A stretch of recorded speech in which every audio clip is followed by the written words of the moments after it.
வாழ்க்கையில் ஜெயிக்கணும்னு நினைக்கிறவங்க அடுத்தவங்க பேச்சை கேட்டுகிட்டே உட்காந்துருக்கவே கூடாது. இந்த 4 பேர் அக்கா என் பேச்சை கேட்காம எஞ்சி போயிடக்கூடாது. இது ஒரு கலை, சரியா? எப்போ பார்த்தாலும் நமக்கு என்ன செய்வோம் தெரியுமா? 4 பேர் என்ன நினைப்பாங்களோ, 4 பேர் என்ன சொல்லுவாங்களோ. நமக்கு பிரச்சனையே என்ன தெரியுமாங்க? இப்போ நம்ம பொண்ணு 30 மார்க் எடுத்துட்டான்னு வைங்க. 30 மார்க் எடுத்தது நமக்கு பிரச்சனை கிடையாது. அடுத்தவங்க இதை கேள்விப்பட்டால் நம்மளை பற்றி என்ன நினைப்பாங்க, அதுதான் பிரச்சனை. இப்போ ஒரு வியாபாரம் செய்கிறோம், இந்த வியாபாரம் தோல்வி அடைஞ்சிருச்சுன்னு வைங்க, தோல்வி நமக்கு பெருசு கிடையாது. இதை 4 பேர் என்னெல்லாம் பேசுவாங்க, அதுதான் பிரச்சனை. இந்த மனிதன் ரொம்ப தன்னுடைய மனதை அழுத்தி அழுத்தி வீணாக போவதற்கு முக்கிய காரணமே அடுத்தவர்கள் என்ன சொல்வார்களோ என்பதுதான். வாழ்க்கையிலே ஜெயிக்க பிறந்தவர்கள் என்றைக்கும் அடுத்தவர்கள் பேச்சை கேட்டுக்கொண்டு உட்கார்ந்திருக்க மாட்டார்கள். தன்னுடைய புத்தி என்ன சொல்கிறதோ அதைத்தான் செய்வார்கள். எப்போ பார்த்தாலும் அடுத்தவங்க என்ன சொல்லுவாங்க, அடுத்தவங்க என்ன சொல்லுவாங்கன்னு யோசிச்சுக்கிட்டே இருந்தோம்னா வாழ்க்கையில் நாம் ஜெயிக்கவே முடியாது. அலெக்சாண்டர் மாவீரன் சொன்னோம்ல, அவர் உலகத்தையே ஜெயிக்கணும்னு நினச்சவர். அவர் ஒரு நாள் குதிரையில் படையோடு வந்துட்டுருக்கிறார். ஒரு ஊரை கடந்து போகிறார். அந்த ஊருக்கு கார்டியன் அப்படின்னு பேர். அந்த ஊர் மக்கள்லாம் அவரை சுற்றி வளைச்சி நிற்கிறாங்க. அந்த கிராமத்துக்காரங்க, என்ன விஷயம், உங்களுக்கு ஏதாவது பிரச்சனையா? எங்களுக்கெல்லாம் ஒரு பிரச்சனையும் இல்லை, நீங்கள் உலகத்தையே ஜெயிக்கணும்னு நினைக்கிறீங்கல்ல, அதுக்கு ஒரு வழி இருக்குது. உலகத்தையே ஜெயிக்கிறதுக்கு உங்கள் கிராமத்தில் என்னப்பா வழி இருக்குது, இங்கே வாங்க அப்படின்னு கூப்பிட்டு போகிறாங்க. ஒரு இடத்துல ஒரு பெரிய நூல்கண்டு இருக்குது. அவ்வளவு சிக்கல்கள் நிறைந்த ஒரு பெரிய நூல்கண்டு. இந்த மக்கள் அலெக்சாண்டரை கூப்பிட்டு சொல்கிறாங்க, இது 1000 வருஷமாக இங்கே தான் இருக்குது. எங்கள் ஊர் மக்களுடைய நம்பிக்கை என்ன அப்படின்னா, இதை யார் பொறுமையாக அந்த முடிச்செல்லாம் அவித்து ஒரே நீளமாக்குறாங்களோ அவர்களால் தான் உலகத்தை ஜெயிக்க முடியும் என்பது எங்கள் கிராமத்தின் நம்பிக்கை. நீங்கள் உலகத்தை ஜெயிக்கணும்னு நினைக்கிறீங்கல்ல, இதை அவிழ்த்து காட்டுங்க. ஒரு நிமிஷம் குதிரையை விட்டு இறங்கி அலெக்சாண்டர் இப்படியே முன்னும் பார்த்தார். அந்த நூல்கண்டை பிரிக்க வேண்டுமென்றால் 10 வருஷமாவது ஆகும். உடைவாளை எடுத்தார், கண்டன் துண்டமாக அந்த நூல்கண்டை வெட்டி தூக்கி எறிஞ்சார். மக்கள்லாம் அதிர்ச்சி அடைஞ்சு, என்ன இப்படி பண்ணிட்டீங்க, ஏண்டா இதெல்லாம் ஒரு வேலைன்னு சொல்லி 1000 வருஷமாக வர்றவன் போகிறவன்லாம் நிற்க வச்சு கிறுக்காக்கிட்டு இருக்கீங்க. என்ன உலகத்தை ஜெயிக்கணும்னு நிற்கிற எவனும் இது மாதிரி மூட நம்பிக்கையில் தன் நேரத்தை வீணடித்து கொண்டு இருக்க மாட்டான். இதை தூக்கி எறிஞ்சிட்டு ஒழுங்காக வேலையை பாருங்க அப்படின்னார். அதிலிருந்து இன்னைக்கு ஒரு பிரச்சனையை தீர்க்க முடியவில்லை என்றால் அந்த பிரச்சனையை பீத்து எரியுங்கள் அப்படிங்கிறதுக்கு to cut the Guardian not அப்படின்னு ஒரு பழமொழியே ஆங்கிலத்தில் உருவானது. இந்த பிரச்சனையை தீர்க்கவே முடியலையா, அதை தூக்கி எரிஞ்சிருங்க. அதை எதுக்கு உட்காந்து தீர்த்துக்கிட்டு இருக்கீங்க? அப்படி ஒரு பிரச்சனையே வேணாம், தூக்கி எறிஞ்சிட்டு வேறு வழியை தேர்ந்தெடுங்கள் அப்படிங்கிறதுக்கு அந்த சம்பவம் ஒரு பழமொழியாகவே மாறி இருக்கிறது. என்றால் உலகத்தை ஜெயிக்க வேண்டும் என்று நினைப்பவர்கள் மூட நம்பிக்கையில் உட்கார்ந்து மூழ்கி போகக்கூடாது என்பதை நாம் புரிஞ்சுக்கணும். நம்ம பொதுவாக என்ன சொல்லுவோம், இன்றைக்கி ஒரு வேலை செய்யணும்னு நினச்சா இன்றைக்கி நாள் நல்லா இல்லை, நாளைக்கு செய்வோம். எவன் ஒருத்தன் நாளைக்குன்னு ஒரு நாளை தள்ளி போடுகிறானோ அவன் வெற்றி நாளைக்கும் வரப்போவதில்லை, நாளை மறுநாளும் வரப்போவதில்லை. ஏன்? நாளைன்னு ஒன்றே கிடையாது. Tomorrow never comes. நாளைன்னு ஒரு நாள் என்னைக்காவது இருக்குதுங்களாயா? இப்போ நாளைக்குன்னு நான் சொல்கிறேன், ஆனால் நாளைக்கு இது இன்றாக மாறிவிடும் இல்லையா? அப்போ நாளை என்ற ஒரு நாள் வரவே வராது.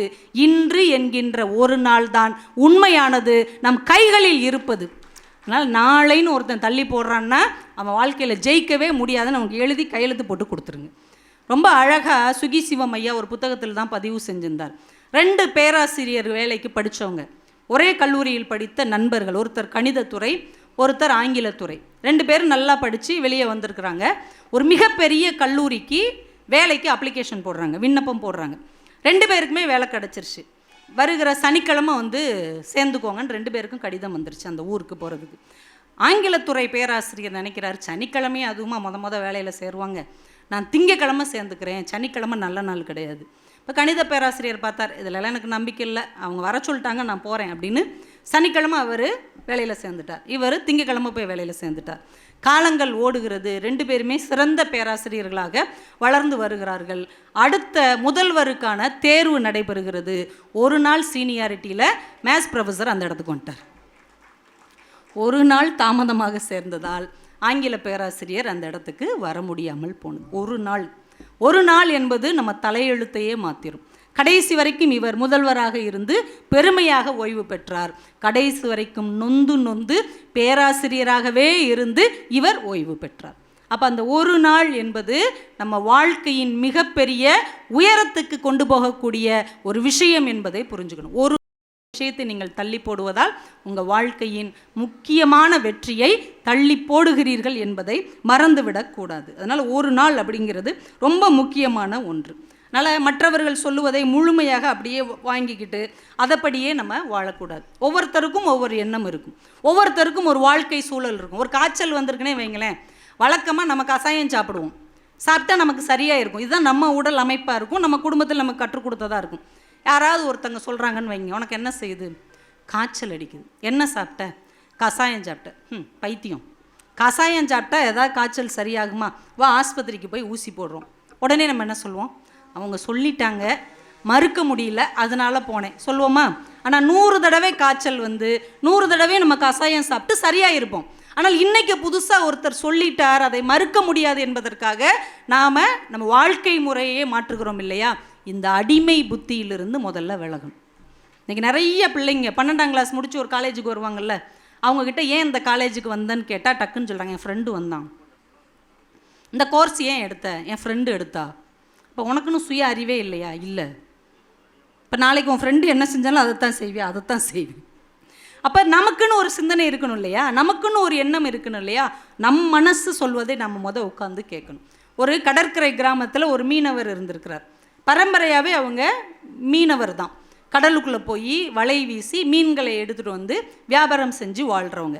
அந்த மீனவனை பார்த்து ஒரு பெரியவர் கூப்பிட்டு கேட்டிருக்காரு, டெய்லி கடலுக்கு போவியா? ஆமாம். நடுக்கடல் வரைக்கும் போவியா? ஆமாம். அதையும் தாண்டியெல்லாம் போவேன். சுச்சோ, சூறாவளி சுனாமிலாம் வரும்ல, அது வரத்தான் செய்யும். இவ்வளோ கஷ்டப்பட்டு நீ ஏன் கடலுக்கு போகிற? ஏங்க இவ்வளோ கஷ்டப்பட்டு தானேங்க மீனெல்லாம் எடுத்துகிட்டு வர முடியும், நான் வியாபாரம் பண்ண முடியும், இதுதான் என் வாழ்க்கை முறை. சரி, உங்கள் அப்பா என்ன செஞ்சார்? எங்கள் அப்பாவும் மீனவராக தான் இருந்தார். எப்படி இறந்தார்? ஒரு நாள் மீன் பிடிக்க போகும்போது ஒரு சுழலில் சிக்கி இறந்துட்டார். உங்கள் தாத்தா அவரும் மீனவராக தான் இருந்தார். அவர் எப்படி இறந்தார்? ஒரு நாள் அவர் இது மாதிரி நடுக்கடலுக்கு போகும்போது ஒரு சூறாவளி வந்து அதனால இறந்துட்டார். இப்படி உங்கள் பரம்பரையே கடலுக்குள்ளே போனதுனால தான் இறந்துருக்காங்களே, நீ அதையும் தாண்டி டெய்லி கடலுக்கு போறியே, உனக்கு பயமா இல்லையா? எந்த தைரியத்தில் நீ கடலுக்கு போகிற?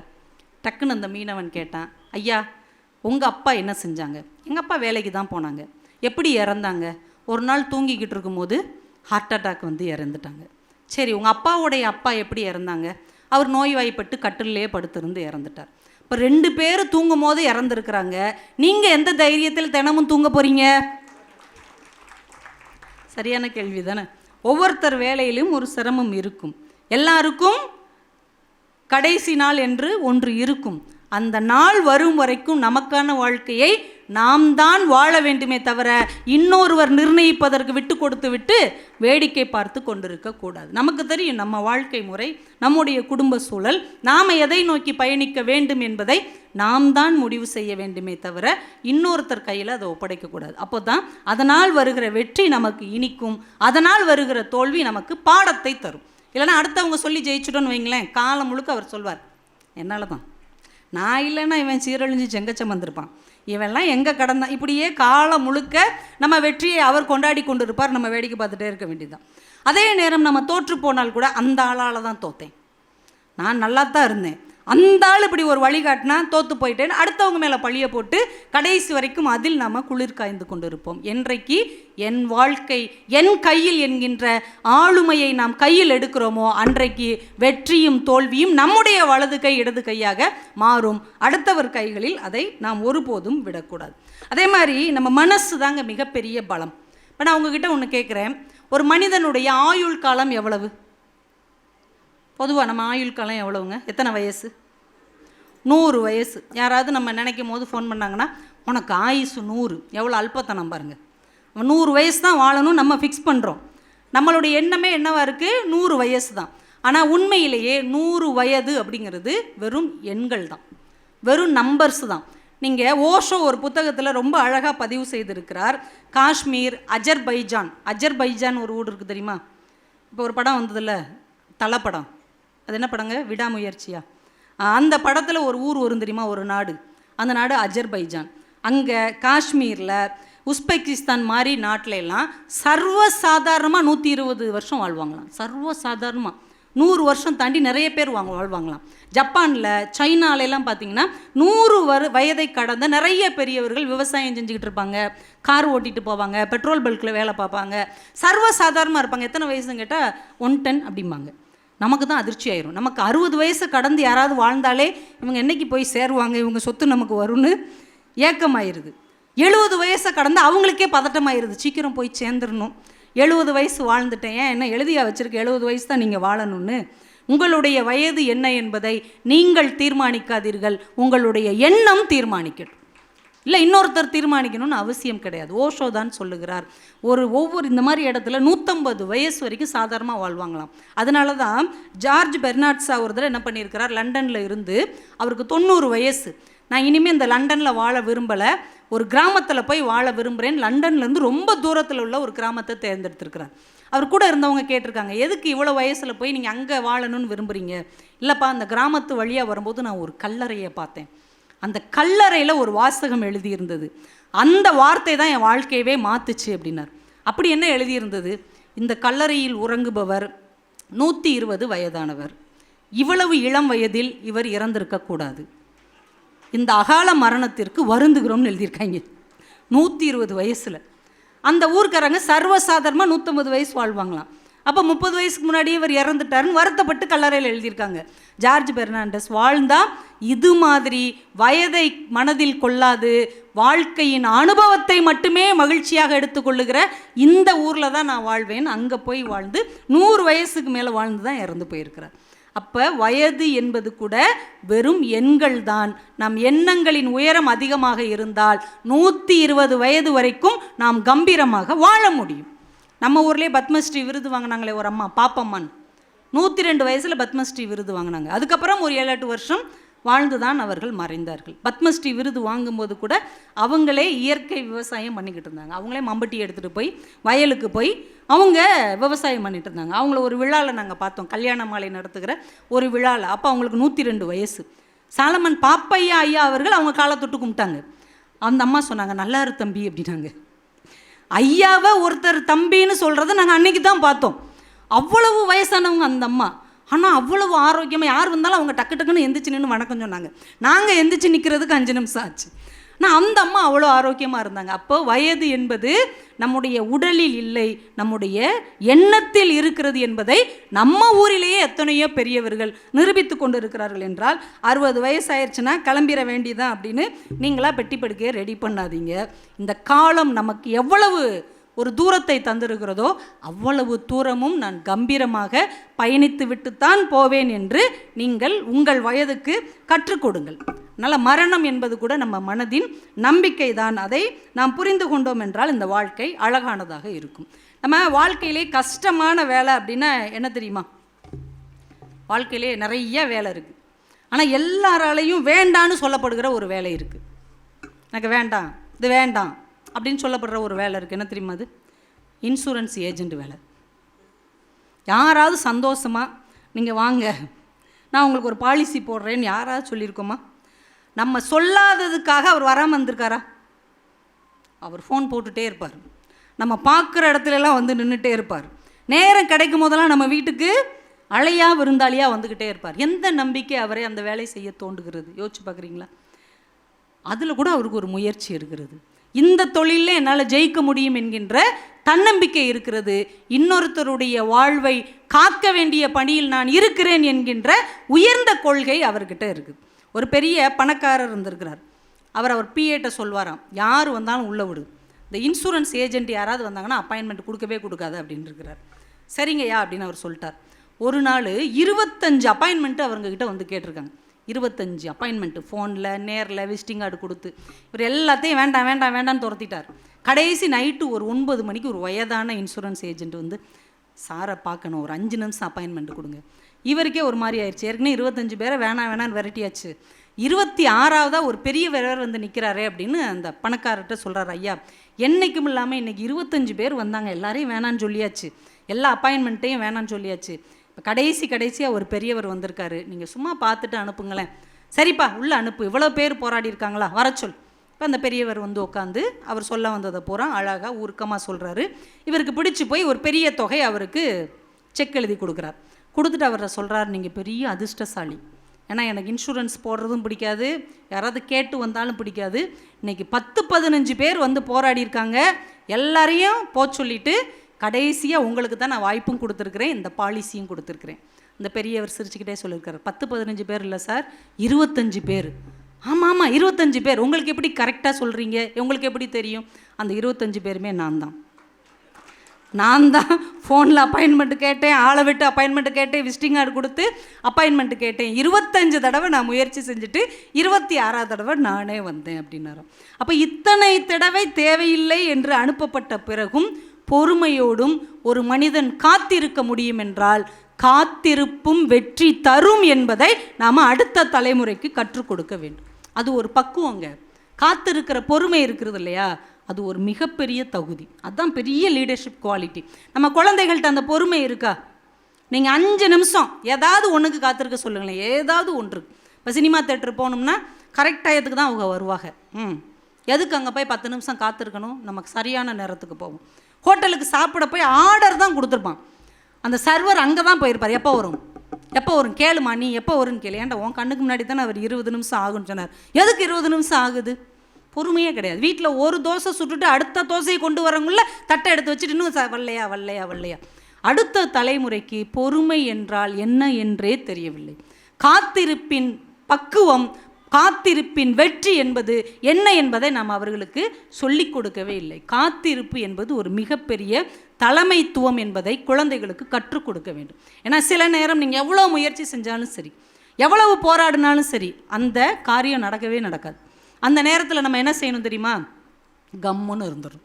எவ்வளோ போராடியும் ஒன்று நடக்கலையா, எவ்வளவு முயற்சி செஞ்சும் அது நடக்கலையா, எமக்கு எதிர்ப்பாகவே எல்லாமே நடக்குதா, துயரமாகவே வந்துட்டுருக்கா, கம்முன்னு இருந்துருங்க.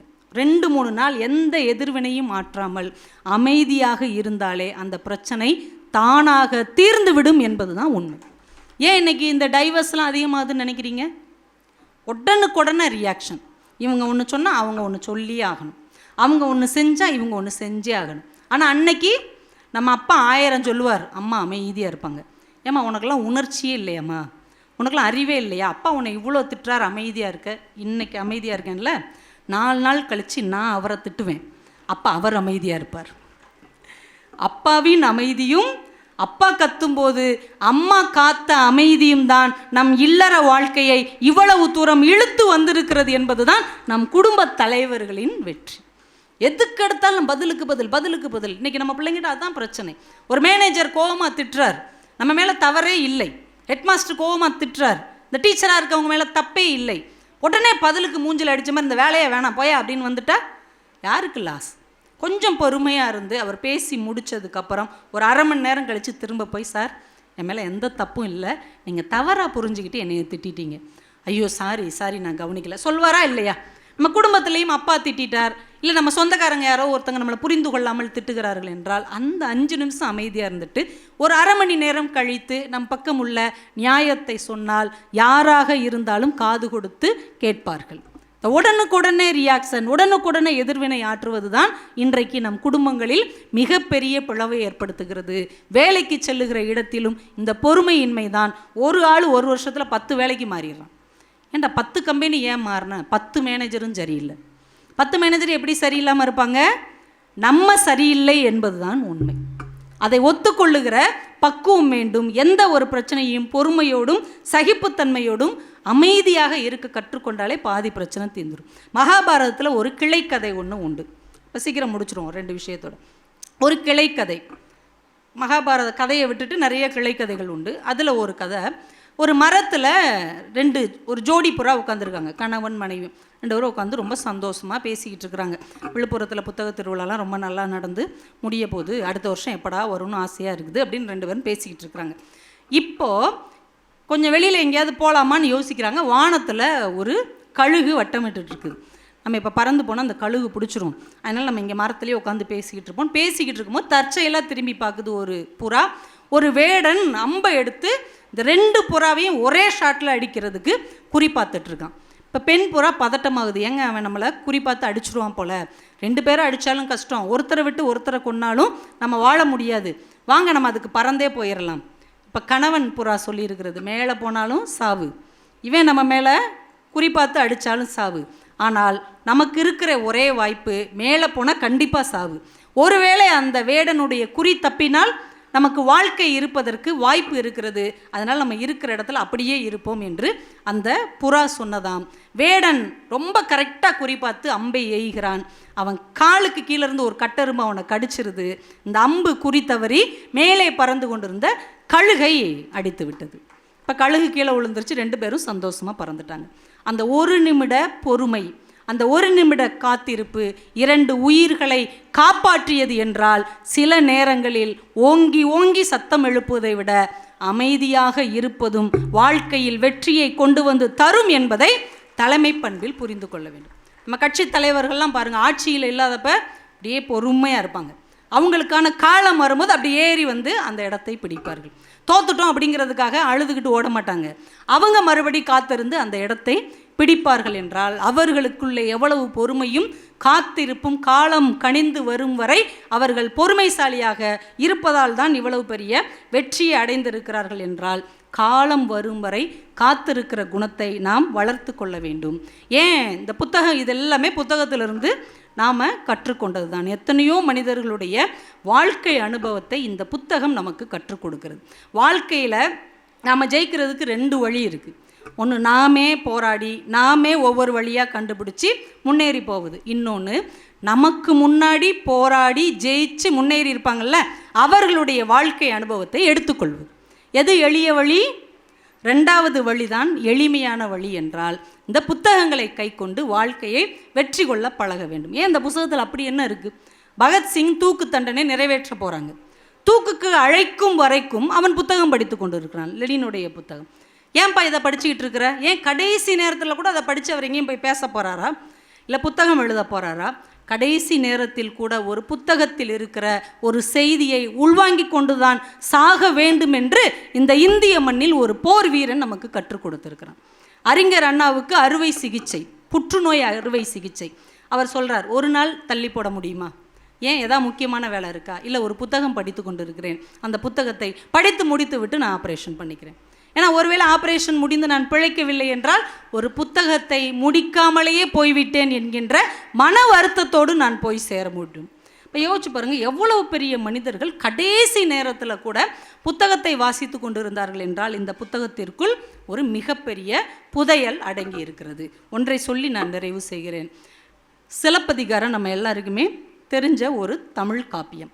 அதில் ஒரே ஒரு விஷயம், கண்ணகி பாண்டியனுடைய அரசவைக்கு வர்றாங்க.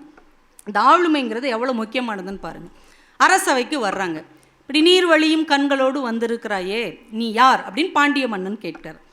இப்போ கண்ணகி பதில் சொல்லணும். இப்போ நான் உங்கள்கிட்ட கேட்குறேன், நீங்கள் யார் அப்படின்னு கேட்டால் என்ன சொல்வீங்க? என் பேர் இந்த மாதிரி சுப்பிரமணி, நான் விழுப்புரத்தில் இருக்கிறேன், இந்த குடும்பத்திலேருந்து வர்றேன், இல்லை இன்னும் படிச்சிருக்கேன், தானே நம்ம அடையாளம். ஆனால் கண்ணகி என்கின்ற இந்த தமிழ் மண்ணின் கதாநாயகி அந்த மன்னனை பார்த்து சொல்லுகிறாள், தேரா மன்னா செப்புவது உடையேன் எள்ளரு சிறப்பின் இமையவர் வியப்ப புல்லரு புன்கண் தீர்த்தோ நன்றியும் வாயில் கடைமணி நடுநா நடுங்க ஆவின் கடைமணி உகுநீர் நெஞ்சு சுட தான் தன் அரும்பரல் புதல்வனை ஆழியின் மடித்தோன் பெரும்பெயர் புகார் என் பதியே.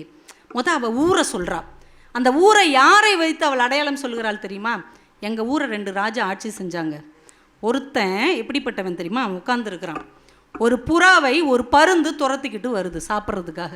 அந்த புறா பதறி பயந்து போய் இந்த அரசனுடைய மடியில் உட்காருது. இந்த அரசன் கேட்குறான், உனக்கு என்ன பிரச்சனை? இந்த பருந்து என்ன சாப்பிட வருது. பருந்து கேட்குறான், இந்த புறாவை விட்டுறேன், இவ்வளோ பயப்படுதில்ல, உயிருக்கு இவ்வளவு அஞ்சு என்கிட்ட அடைக்கலம் வருகிறது, இதை விட்டு விடேன். இப்போ அந்த பருந்து கேட்குறது, அப்போ அதற்கு சமமான எடை உள்ள உணவை எனக்கு கொடு, மாமிசத்தை எனக்கு கொடு, நான் அந்த புறாவை விட்டுறேன். பருந்தோடைய கேள்வி நியாயமானது தானே. என் சாப்பாடுக்கு நான் எங்கப்பா போவேன், எனக்கு சாப்பாடு கூட அதை விட்டுறேன், அதுக்கு சமமான சாப்பாடு. இப்போ அரசன் என்ன செய்யலாம்? அரசனாக இருக்கிறவன் என்ன செய்யலாம்? ஒரு கசாப்பு கடையில் மட்டனோ சிக்கனோ வாங்கி அந்த புறாவுக்கு ஈக்குவலாக நிறுத்து அந்த பருந்துக்கு கொடுத்துருக்கலாம் இல்லையா? ஆனால் அந்த அரசன் என்ன செய்கிறான்? அந்த புறாவுக்கு சமமாக தன் தொடைக்கரியை அறுத்து அந்த தராசு தட்டில் வைக்கிறான். எப்பேற்பட்ட நீதி வழங்குகிற அரசன்! ஒரு புறா அடைக்கலம் வந்தாலே தன் சதையை தரக்கூடிய சிபி சக்கரவர்த்தி என்கின்ற ஒரு மன்னன் பிறந்த ஊரிலிருந்து நான் வந்திருக்கிறேன். அடுத்து ஒரு எடுத்துக்காட்டு சொல்கிறான். இன்னொருத்தன் எங்கள் ஊரில் இருந்தான், ஒரு ஆராய்ச்சி மணியை அவன் அரண்மனை வாசலில் கட்டி தொங்க விட்டுருந்தாங்க. அதை யாருமே அடித்ததில்லை, ஏன்னா பிரச்சனையே இல்லை. திடீர்னு ஒரு பசு வந்து அந்த ஆராய்ச்சி மணியை அடிக்குது. அரசன் வந்து கேட்குறான், என்னவா அப்படின்னு. இந்த பசுவோடைய கன்றை உங்கள் மகன் இளவரசன் தேரில் வரும்போது ஏற்றி கொன்னுட்டான், அதுக்கு நீதி கேட்டு இந்த பசு வந்திருக்குது. இப்போ பசு கேட்ட கேள்விக்கெல்லாம் பதில் சொல்லணும், நம்மளுக்கு எதுவும் தலையெழுத்து இருக்கா? அரசனுக்கு தலையெழுத்து இருக்கா? உடனே அரசன் நீதி வழங்கினான். எப்படி அந்த பசு தன் கன்றை இழந்து கஷ்டத்தை அனுபவிக்கிறதோ அதே கஷ்டத்தை அனுபவிப்பதான் இதற்கான நீதி. என் மகனை தேரில் ஏற்றி நான் கொல்லுகிறேன் என்று அதை செஞ்சான் மனுநீதி சோழன் என்று ஒரு மன்னன். இந்த 2 அரசர்கள் ஆட்சி செய்த நாட்டிலிருந்து நான் வருகிறேன்னு சொல்லிட்டு அதுக்கப்புறம் மாமனாரை சொல்கிறா, அதுக்கப்புறம் தன் தகப்பனாரை சொல்லுகிறாள், அதற்கப்புறம் கணவனை சொல்லி கண்ணகி என்பது என் பெயரே அப்படிங்கிறார். இந்த பாடல் ஏன் காலத்தை தாண்டி நிலைத்து நின்றிருக்கிறது என்றால், ஒரு ஆளுமை திறன் மிக்க அரசன் எப்படி இருந்தால் ஒரு சாதாரண எளிய குடிமகள் இன்னொரு தேசத்தில் வந்து தன் நாட்டை பற்றி உயர்வாக சொல்லுவாள் என்பதற்கு இந்த பாட்டு ஒரு அடையாளம். அதுலேயும் கண்ணகி எப்படிப்பட்ட ஆளுமை, அது வரைக்கும் வீட்டை விட்டு அவள் வெளியில் வந்ததே கிடையாது. வண்ணச் சீரடி மண் மகள் அறிந்திலல் என்று நம்முடைய இளங்கோவடிகள் எழுதுகிறார். இந்த மண்ணில் அவள் கால் பதிஞ்சதே இல்லையா, வீட்டுக்குள்ளேயே வளர்ந்துருக்கிறாள். ஆனால் தன் கணவனுக்கு ஒரு பிரச்சனை, நீதிக்கு ஒரு அவமானம் என்றால் கையில் ஒற்றை சிலம்புடன் அறியாத நாட்டில் ஒரு மன்னனுக்கு முன்னால் தேரா மன்னா, அறிவு கெட்ட மன்னா என்று சொல்லக்கூடிய அளவுக்கு ஆளுமை திறன் நம்முடைய தமிழ்நாட்டில் ஒரு பெண்ணுக்கு இருந்திருக்கிறது என்றால் அவள்தான் நம்முடைய கதாநாயகி என்பதை நம்முடைய பெண்கள் உணர்ந்து கொள்ள வேண்டும். நம்ம எங்கெங்கே இருக்கிறவங்களெல்லாம் ரோல் மாடலாக சொல்கிறோம் இல்லையா, அந்த பெண் அதை செஞ்சாங்க, இந்த பெண் இதை செஞ்சார்கள். ஆனால் கண்ணகி தான் நம் தமிழ்நாட்டின் நம்முடைய பெண்களுக்கு ஒரு முன்னுதாரணமான தைரியசாலியாக அந்த அரசபையில் வந்து நின்று தன் வழக்கை அவளே வாதாடினாள். அங்கே பாண்டிய மன்னன் ஒரு ஆளுமை எப்படி இருந்தான், செய்தது தவறுன்னு தெரிஞ்ச உடனே இதை உடனே இவளை அப்புறப்படுத்துங்க, அந்த சிலம்பை தூக்கி ஓரமாக வைங்க, அரசவையை கலைங்கடா அப்படின்னு அவள் சொல்லவே இல்லை. இதுவரைக்கும் என்னுடைய முன்னோர்கள் இந்த அரசாட்சியை சிறப்பாகத்தான் செய்தார்கள், இன்று முதல் அது தோற்றுவிட்டது, இனி நான் மன்னன் அல்ல, நான் தான் திருடன் என்று அந்த இடத்திலே தன்னுடைய உயிரை விட்டான். அப்போ ஒரு ஆளுமை திறன் என்பது எப்படி இருக்க வேண்டும், காலம் கடந்தும் இன்னொரு நாட்டில் தன்னுடைய தலைவனை பற்றி பேசக்கூடியதாக அது இருக்க வேண்டும், தனக்கு ஒரு தலைமை பண்பை தருவதாக அது இருக்க வேண்டும், அந்த தலைமை தோற்று போனால் தன்னையே தியாகம் செய்வதாக அது இருக்க வேண்டும் என்று ஒற்றை சிலப்பதிகாரம் என்கின்ற காப்பியத்தில் இளங்கோவடிகள் என்கின்ற ஒரு மாபெரும் படைப்பிலக்கியவாதி இந்த மண்ணுக்கு முதல் தமிழ் காப்பியமாக அதை கொடுத்துவிட்டு போயிருக்கிறார். என்றால் ஆளுமை என்பது நம்முடைய தோற்றத்தில் இல்லை, நாம் பதவியில் இல்லை, நாம் வைத்திருக்கிற பணத்தில் இல்லை, நம் எண்ணத்தின் உயரத்தில் இருக்கிறது, நாம் கடைப்பிடிக்கிற நேர்மையில் இருக்கிறது, நாம் சார்ந்திருக்கிற உண்மையில் இருக்கிறது, நீதியில் இருக்கிறது என்பதை பிள்ளைகளுக்கு சொல்லிக் கொடுங்கள். உண்மையின் பக்கம், நேர்மையின் பக்கம், நியாயத்தின் பக்கம் இருக்கிறவர்கள் என்றைக்கும் தலைவர்களாகத்தான் திகழ்வார்கள். அவர்களை வெல்லுவது இந்த உலகத்தில் யாராலும் இயலாது என்று சொல்லி வைய தலைமை கொள்வோம், வாழ்வாங்கு வாழ்வோம் என்று கூறி விழுப்புரம் புத்தகத் திருவிழாவின் நிறைவு விழாவை மிக சிறப்பு செய்த உங்கள் அத்துணை பேருடைய பாதங்களையும் தொட்டு வணங்கி விடைபெறுகிறேன். நன்றி, வணக்கம்.